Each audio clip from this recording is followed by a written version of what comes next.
Republican member saying to another, "You're a baby killer." Republican members standing on the portico of the Capitol building, urging on people who at the same time were cursing and were saying anti-Semitic and racist things to members of Congress. The Republican Party has to realize it's their responsibility to stand up against that kind of thing, not just say, oh, everyone is doing it. On the issue of what our national conversation is, it's one thing to talk about the tone of it and the appropriateness of it and whether or not it crosses the line and it isn't anymore a conversation. It's another thing to think about the big ideas that we're actually fighting about.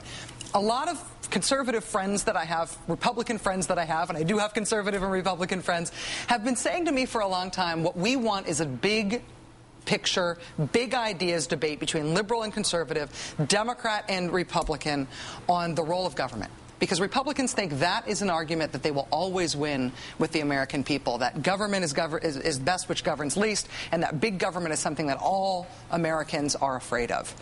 Do you think that they're right that they have an advantage on that? And do you think we're ready to finally have a national discussion about it? Look, I would welcome that debate because I think the American people are saying something different. They want increased security at the airports. They want people to protect the quality of their food. They want people to figure out a way to reel in the abuses of big insurance companies. They're actually saying to us, we don't necessarily want a bigger government, but we do want a government that responds to the problems we had. We kind of had this debate in the campaign of 2008, and we won. When, you know, for years we had essentially none of these problems getting addressed either domestically or internationally. That was going on, and the American people said, of all political stripes, you know, we have to start solving some of these problems. And I think to some degree the Republican Party is stuck in a place that they're bound to be even a permanent minority, because not only are they saying we want to do less, they're saying we want to do crazy things too.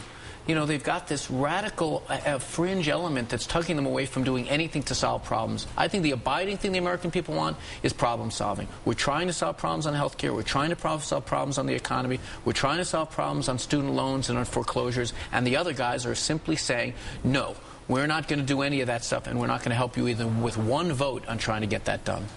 Democratic Congressman Anthony Weiner of New York, thank you for coming in on a Friday night and the holiday. It's good to have you here. Thank you. My pleasure. Nice to see you.